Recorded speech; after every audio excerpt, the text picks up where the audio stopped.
Bienvenido. ¿Cómo estás? Qué bueno salir juntos. Que Dios te bendiga. Si necesitas algo, no dudes en avisarnos. Estamos a tu servicio. Que tengas un bendecido día. Ponete cómodo. Que Dios te bendiga. Recordá que está todo el material relacionado a la iglesia en las redes sociales. Disponé tu corazón y disfruta de la prédica.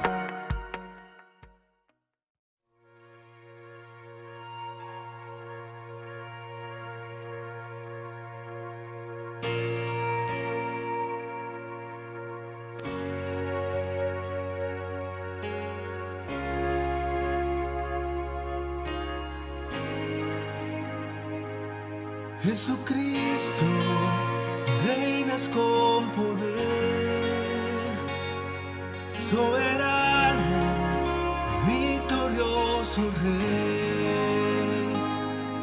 Ni la muerte pudo detener tu poder para vencer. Dios de lo imposible, te adoramos, eres invencible, soberano, tuya es toda la gloria, tuyo es todo el honor. Jesucristo, reinas con poder, soberano, victorioso Rey. Ni la muerte pudo detener tu poder para vencer. Dios de lo imposible, te adoramos, eres invencible, soberano, tuya es toda la gloria, tuyo es todo el honor, tuya es toda la gloria, tuyo es todo el honor.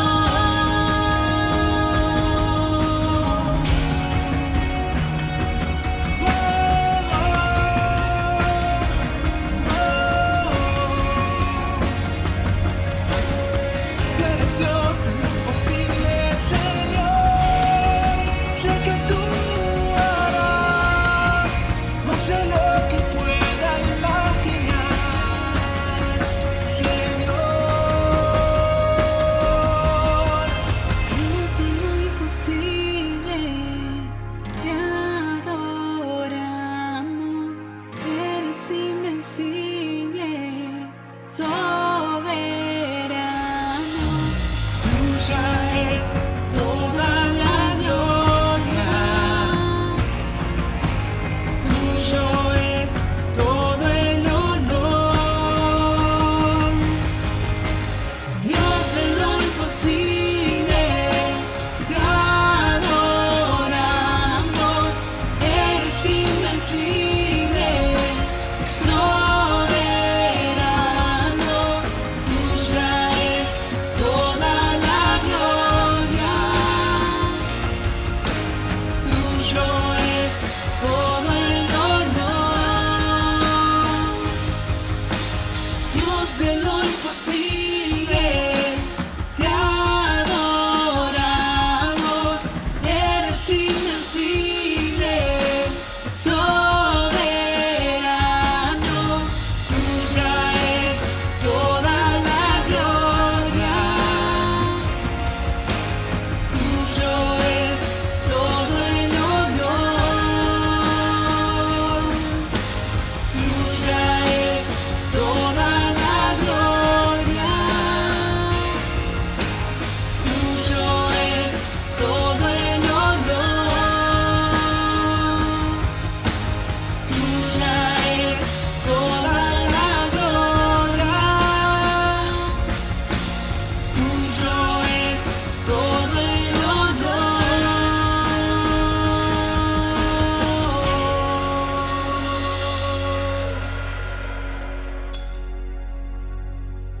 Hola, ¿qué tal? ¿Cómo estás?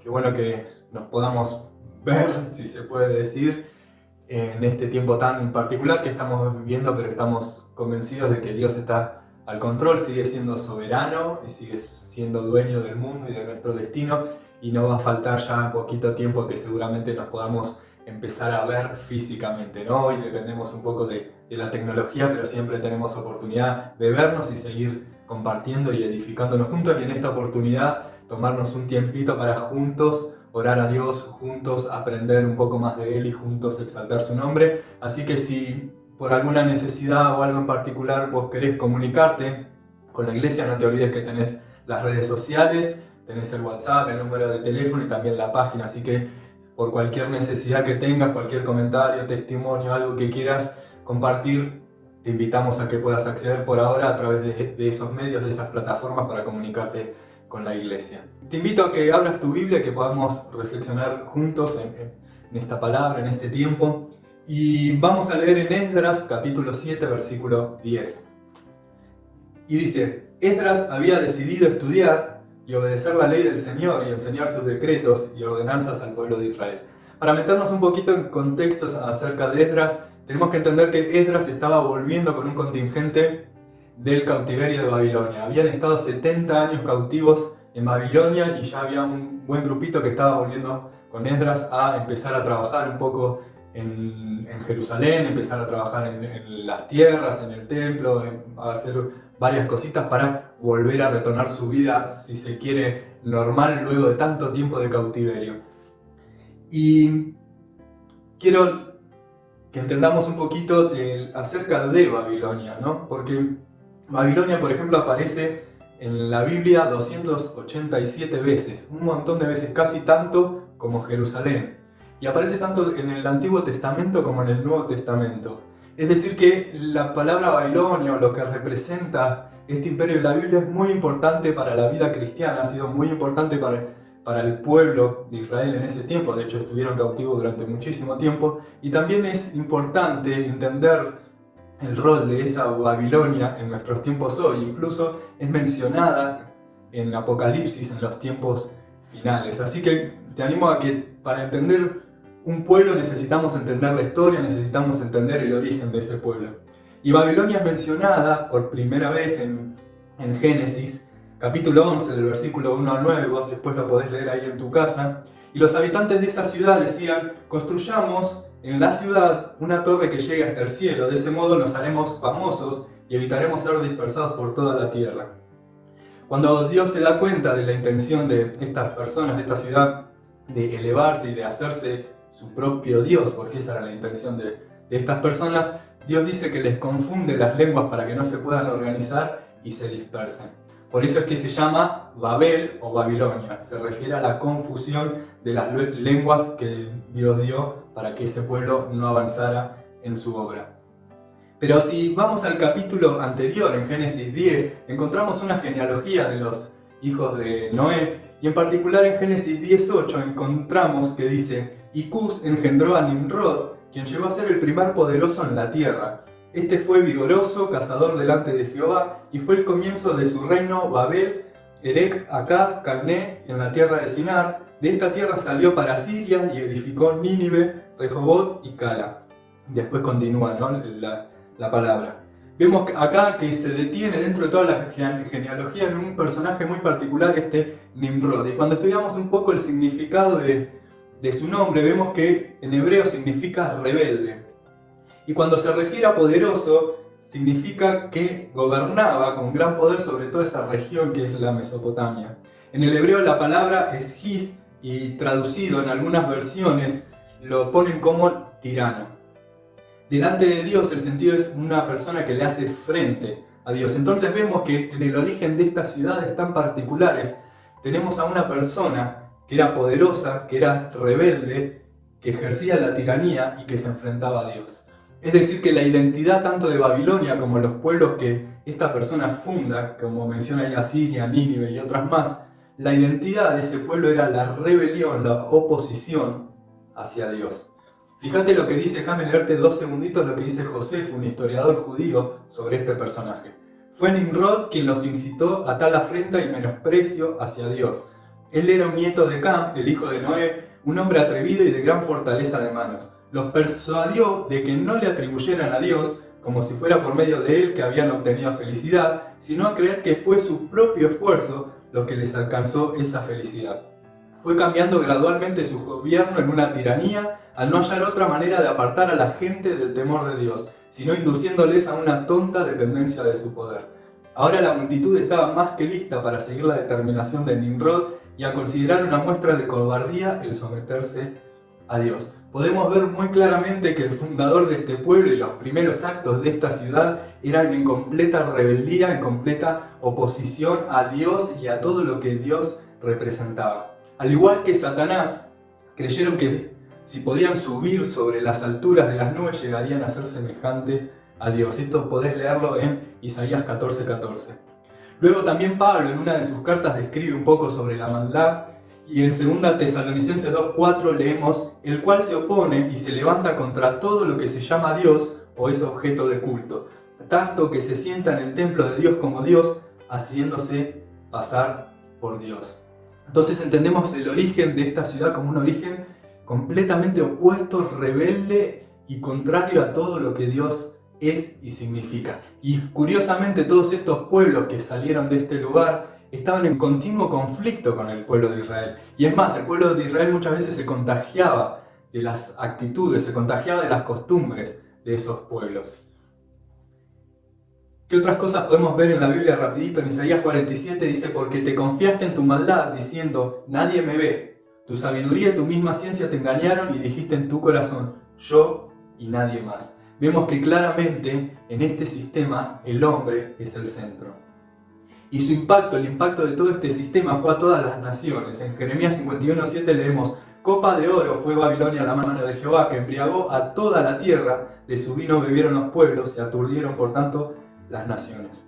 Este es el origen de Babilonia y todos los pueblos que se oponen a Dios. Se oponen a Dios y a todo lo que Él representa. Por ejemplo, la unidad, la verdad, el amor, la soberanía, la autoridad y la santidad. Estos pueblos eran los que atacaban a Israel y los que los influenciaban y los llevaban al mal camino. Y acá entendemos cómo Israel continuamente tropieza y el principal problema para Israel era la idolatría. Y vemos en numerosos pasajes de profetas siempre advirtiéndoles sobre esa idolatría. Jeremías 7:21-24 dice: así dice el Señor de los ejércitos, el Dios de Israel, añadan sus holocaustos a sus sacrificios y coman la carne, porque yo no hablé a sus padres ni les ordené nada en cuanto a los holocaustos y sacrificios el día que los saqué de la tierra de Egipto, sino que esto es lo que les ordené: escuchen mi voz. Yo seré su Dios y ustedes serán mi pueblo, y andarán en todo camino por el que yo los envíe para que les vaya bien. Pero ellos no escucharon ni inclinaron su oído, sino que anduvieron en sus propias deliberaciones, en la terquedad de su malvado corazón, y fueron hacia atrás y no hacia adelante. Igual prestemos atención que estos versículos no desacreditan ni rechazan los sacrificios que Dios había impuesto en el Antiguo Testamento, pero sí enfatizan que esos sacrificios tenían que ser realizados desde el corazón. Esos sacrificios carecían de valor si no eran una expresión de una condición interna. Podemos notar estas particularidades también en 1 Samuel 15, en Salmos 46:8 y en Amós 5:24, si querés después lo podés buscar. El mandato era claro: escuchad mi voz. Pero lo que sucedía es que este sistema que los venía rodeando de estos pueblos querían camuflarlos, querían confundirlos, al igual como la misma palabra Babilonia, querían llevarlos a la desobediencia, a la rebelión hacia su Dios, a la autosuficiencia, a la exaltación del hombre por sobre toda cosa. Y esta influencia podemos verla cuando hablamos de rebelión, cuando hablamos de oposición a la autoridad, cuando hablamos de falta de unidad. Todas estas influencias las podemos ir viendo. Por eso es que la Biblia se detiene en Babilonia. Por eso es que la Biblia después en Apocalipsis empieza a hablar de Babilonia, porque este sistema aún está presente en medio nuestro. Y el problema es que no solamente nos influencia a nuestro alrededor, sino que también se empieza a colar, se empieza a meter en la iglesia misma. En 1 Juan 4:1 el apóstol nos advierte: amados, no creáis todo espíritu, sino probad los espíritus si son de Dios, porque muchos falsos profetas han salido por el mundo. Satanás es el príncipe de este mundo y es el que está detrás de todo eso. Y Satanás es así, es engañoso, trata de atraerte, trata de confundirte, trata de separarte de Dios y de todo lo que Dios representa, incluso imitando, como veíamos, podemos ver en la historia de Moisés y en la esclavitud con las plagas, había 2 magos que imitaban la obra de Dios. ¿Y cómo es que caemos nosotros bajo la influencia? ¿O de qué manera? ¿Cuáles algunas cositas que podemos identificar de la influencia de Babilonia en nuestra vida? Por ejemplo, a través de los prejuicios y los preconceptos. ¿Cuántas veces te has encontrado? Yo me he encontrado leyendo la Biblia y tratando de hacer que la Biblia diga lo que yo quiero o lo que yo creo que tiene que decir, ¿no? Y tratamos de decirle a la Biblia que diga lo que uno piensa para tratar de justificarse sus actos en vez de dejar que la Biblia misma nos transforme. Y algo también muy importante es la relativización. Nos vemos rodeados de que todo se empieza a relativizar. La verdad ya es una cosa relativa. Si vos lo crees, bueno, qué bien, yo creo esto, bueno, esta es mi verdad, esa es tu verdad. La relativización de los sentimientos, del amor, del compromiso. Todas las religiones son iguales, nos dicen. Relativizamos tanto que ya incluso algunas acciones que antes nos parecían ofensivas, hoy ya no nos parecen tanto. Algunas acciones que por ahí directamente desaprobaríamos, diríamos, bueno, será su forma, ¿no? Y a veces tratamos de justificarlo o de justificarnos nosotros mismos. Bueno, yo soy así, ¿viste? Y tratamos de alivianar, de relativizar. Y eso hace que el pecado sea como menos grave, por lo tanto, la salvación menos urgente, y por lo tanto esa necesidad de predicar para que el resto sea salvo, mucho menos todavía, ¿no? Entonces esas pequeñas cositas nos van como enfriando, nos van sacando de foco. La falta de unidad. Dios es un ser trino, 3 personas en uno. Y la primera institución, la primer foco de unidad que podemos ver en la Biblia es la institución del matrimonio en Génesis con Adán y Eva. El matrimonio era el reflejo de la unidad de Dios Padre, Dios Hijo y Dios Espíritu. Fíjense cómo esa unidad continuamente es atacada. La unidad del matrimonio, la unidad de la familia, esa unidad que refleja al Dios mismo está siendo atacada en nuestros tiempos. El ego, la autosuficiencia.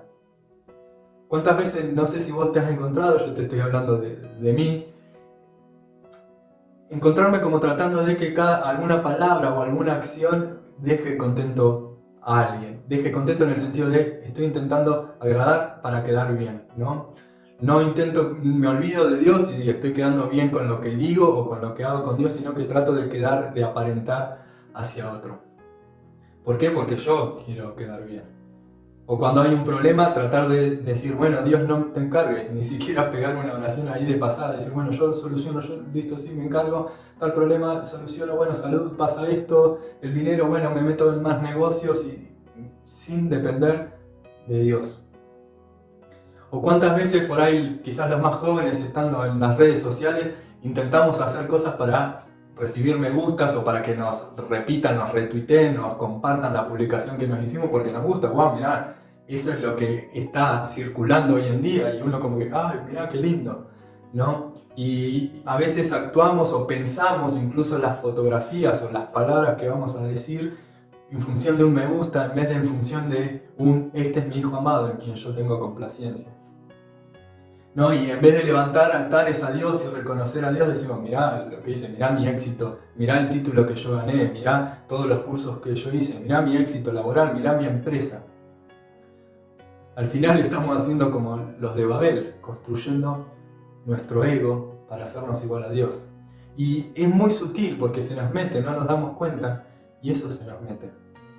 Por ejemplo, se nos mezcla el mérito propio con la gracia, ¿no? Y empezamos a mezclar que si alguien fue transformado y si alguien fue restaurado, bueno, fue porque yo estuve ahí al lado. Sí, bárbaro, está bien el valor, pero fue Dios a través tuyo, ¿no? Y entonces empezamos, porque aquel tiene más dones, porque aquel, o su don es más llamativo, porque debe ser, mirá, wow, tenemos a tal persona y la idealizamos, y son todos productos de la inmensa gracia de Dios.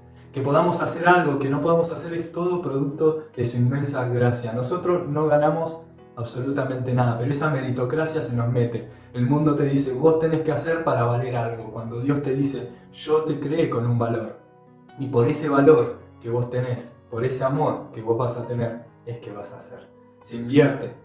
El mundo te dice, hacé para ser alguien. Y Dios te dice, vos sos alguien. Este sos vos.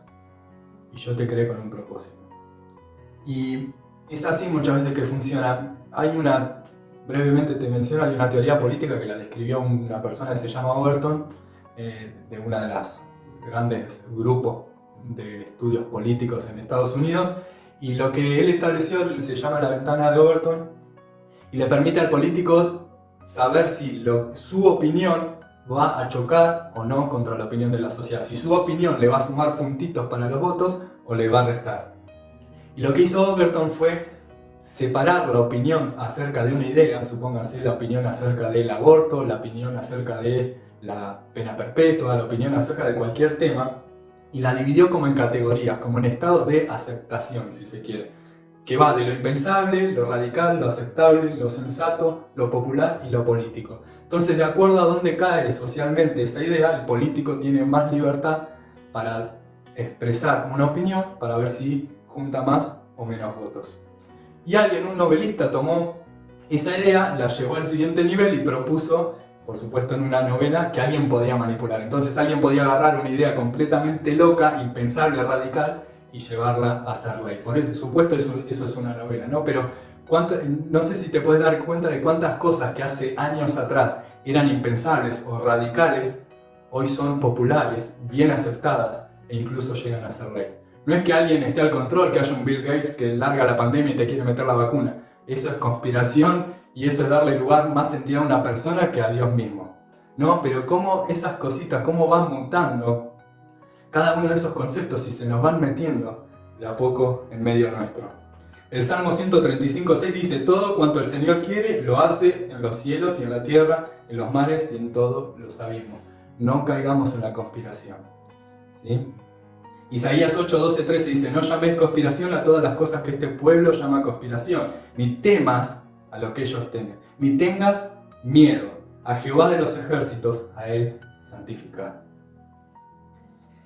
Y todas estas influencias en la iglesia lo que termina causando es un desequilibrio. A veces estamos atentos a estas influencias y las frenamos a tiempo, ¿no? Pero hay algo peligroso que se mete en la iglesia, que es el desequilibrio.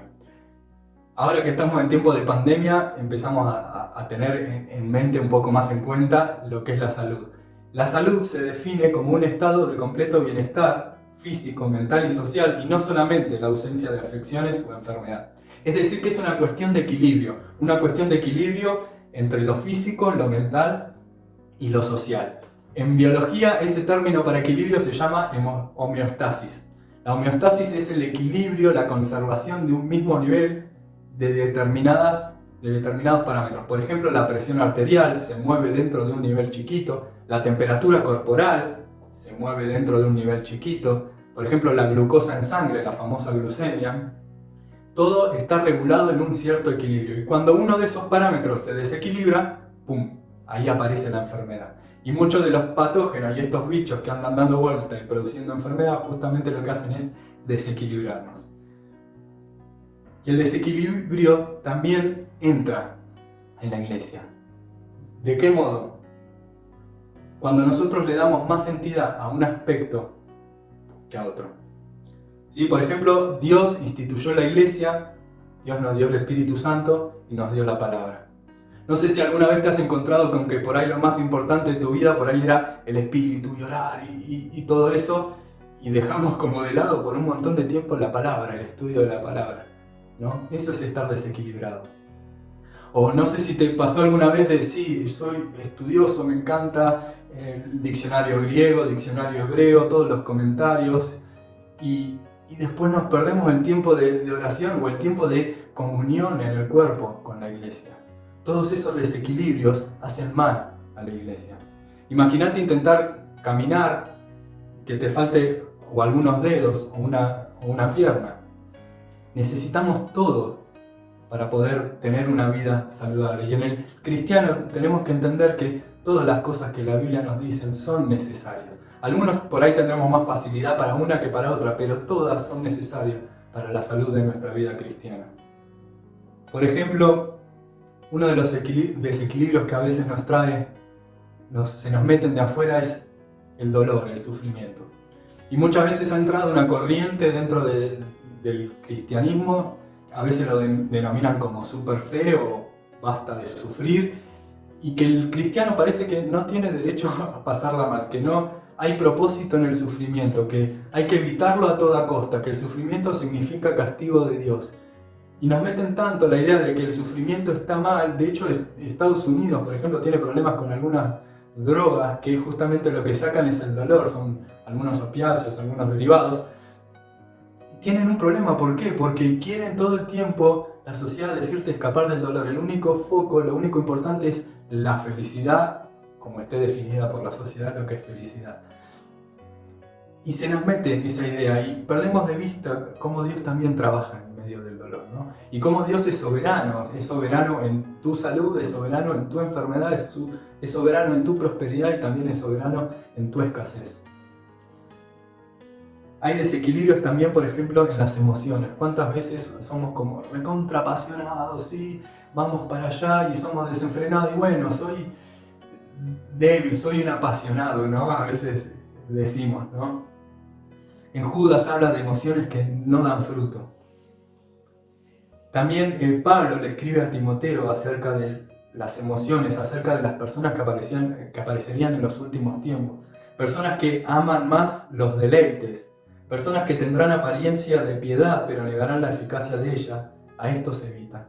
Son personas que muchas veces aparentan, actúan, se comportan bien, sí, esto es lo que hay que hacer, levanto la mano, bajo la mano, ofrendo, diezmo, pero niegan el poder transformador del Evangelio en sus vidas. Ese poder que te lleva a decir, bueno, hay algo más, ese poder que te lleva a transformar y decir, bueno, esto es algo que no le agrada a Dios, entonces me lo quiero sacar de encima. Es ese poder que te llama y te dice, bueno, yo necesito que otra persona conozca del amor de Dios.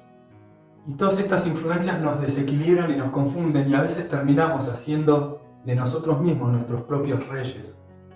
Sin darnos cuenta, porque es sutil, se nos va metiendo. Fíjense que cuando los líderes judíos se enfrentaron, estaban con Pilato, ahí acusando a Jesús, llegan a decir, lejos con este hombre, crucifícalo, no haremos que este hombre reine sobre nosotros, no tenemos más rey que César.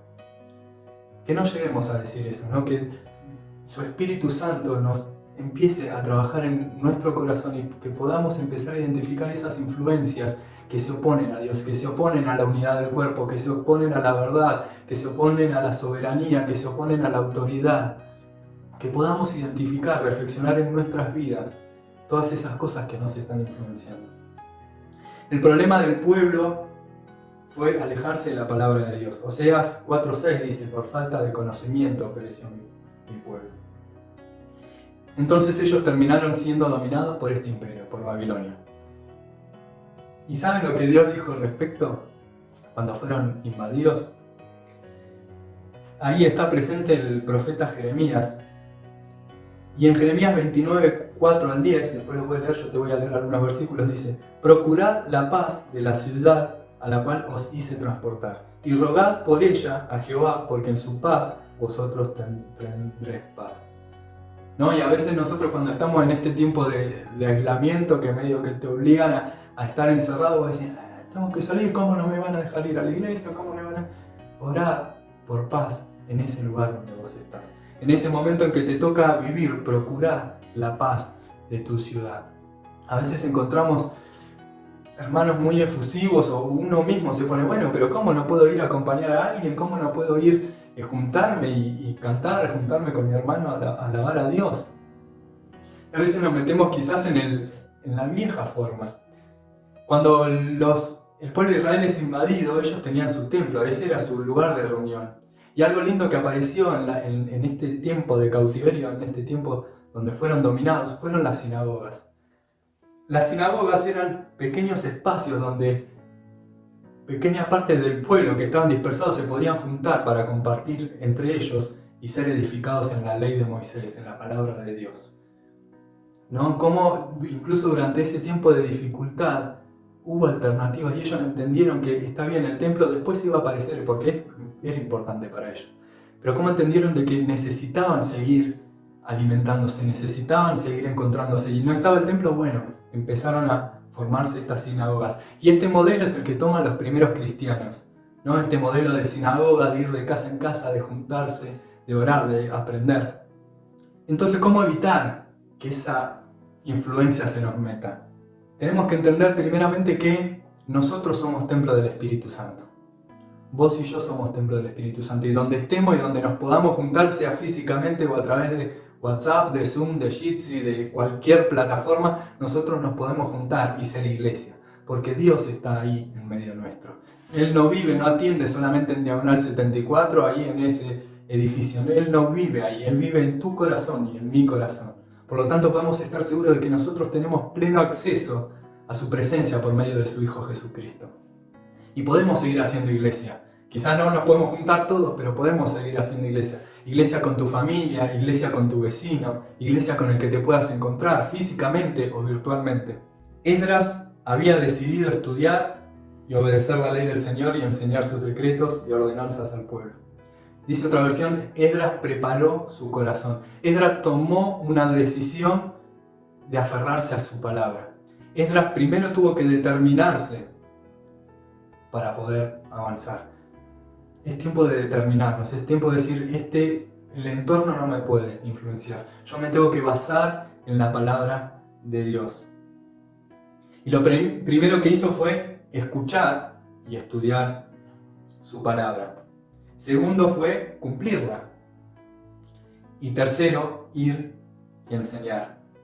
Fíjense que cuando Jesús ora al Padre, eso está en Juan 17, Dios no ora por que saque a sus discípulos del mundo donde están viviendo. Juan 17:15 dice, no ruego que los quites del mundo, sino que los guardes del mal. No son del mundo, como tampoco yo soy del mundo. Santifícalos en tu verdad, tu palabra es verdad. Qué importante es aferrarnos a la verdad, y más en este tiempo de confusión, en este tiempo donde hay un montón de voces dando vuelta por todos lados y donde tenemos también acceso. Que es algo bueno, pero también a la vez nos puede distraer, nos puede desequilibrar, nos puede sacar el foco. Es importante escuchar. El otro día nos conectamos con Damaris en una charla, en una capacitación para sordomudos, ¿no? Cómo integrar a las personas con esa discapacidad. Y uno de los puntos que por ahí yo no sabía, por ejemplo, que los sordomudos son mudos, pero no porque tengan problemas en el habla, sino porque no pueden escuchar. Y al no poder escuchar, no pueden hablar, porque no saben cómo es la voz, ¿no? Nosotros no podemos hablar de la palabra, no podemos exteriorizar la palabra si primero no la escuchamos.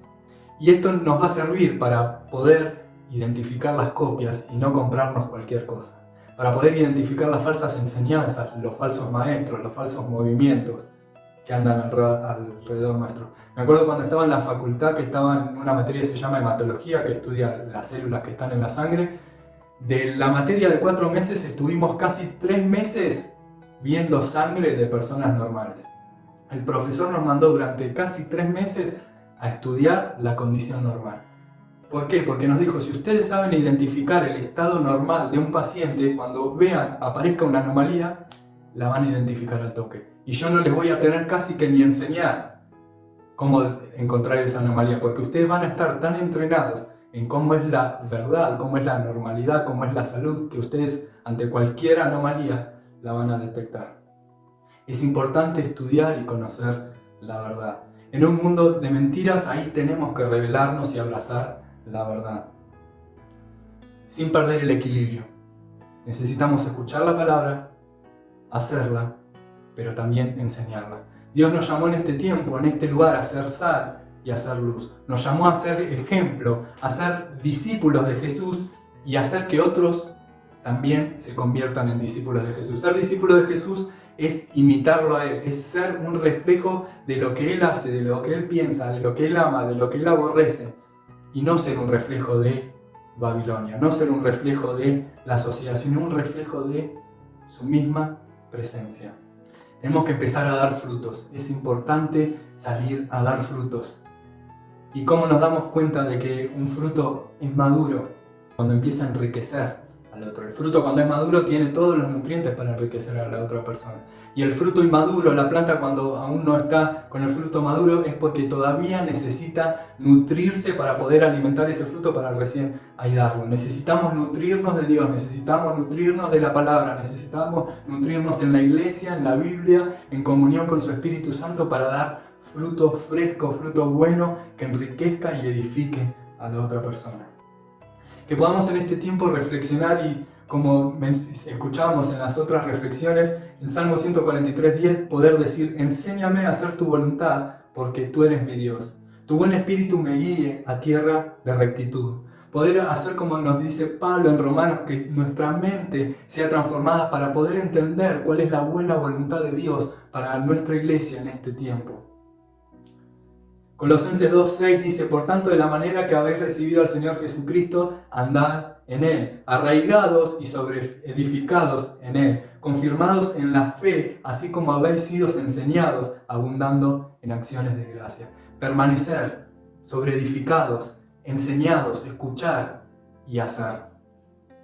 Finalmente, Dios movió todos los reinos de este mundo para favorecer el restablecimiento de los judíos después de 70 años de cautiverio.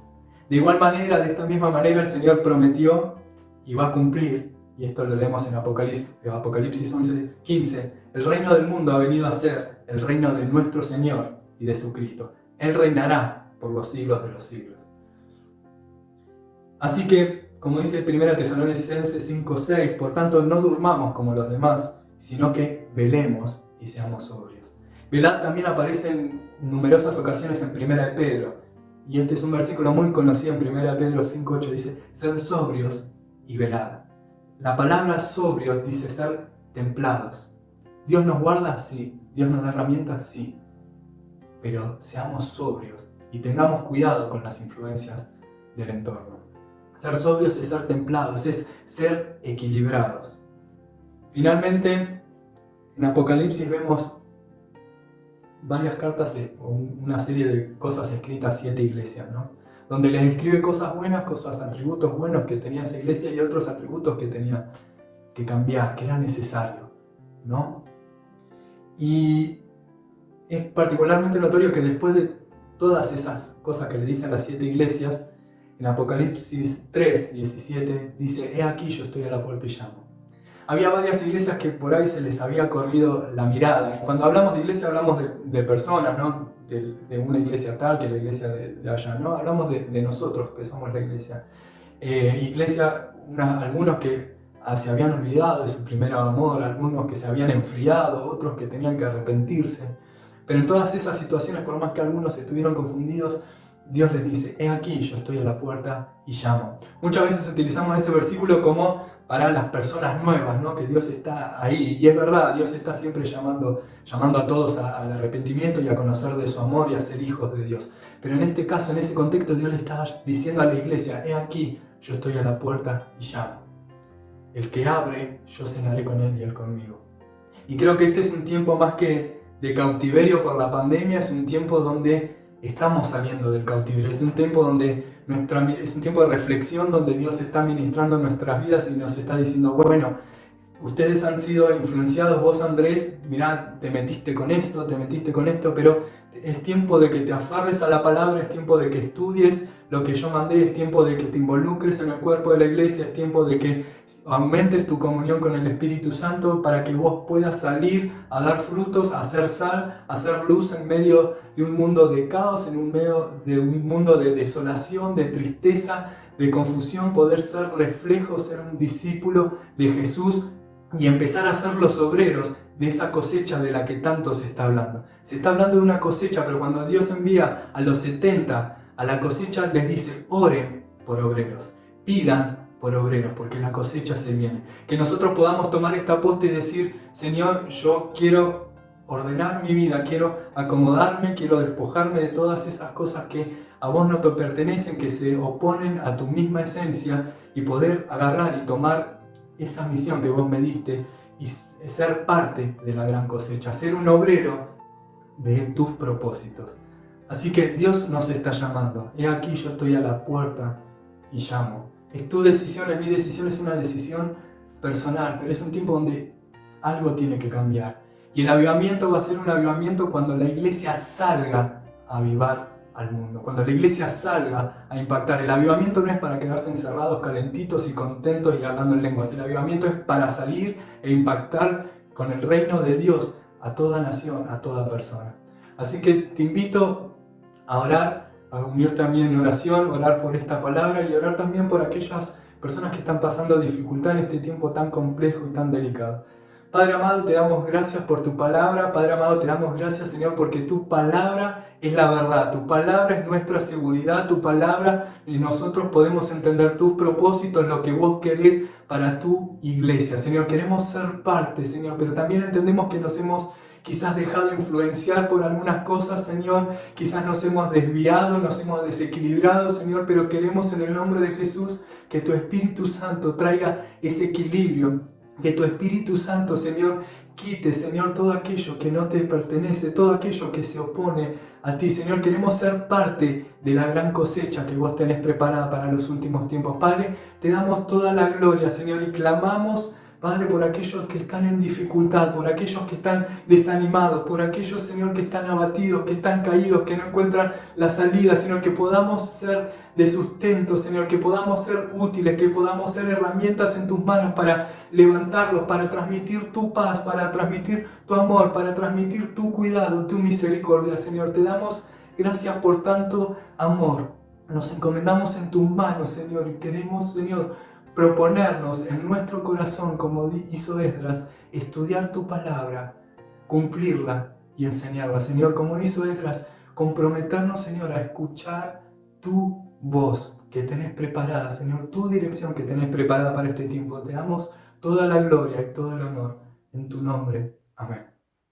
Dios te bendiga.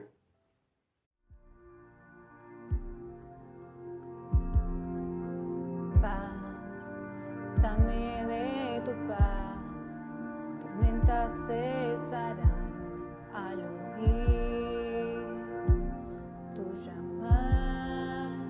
Paz en la adversidad, solas calmarás tu poder, lo hará Cristo, Cristo, la oscuridad temblante, Cristo, Cristo, no temeré, Cristo, Cristo, la oscuridad temblante, Cristo, Cristo.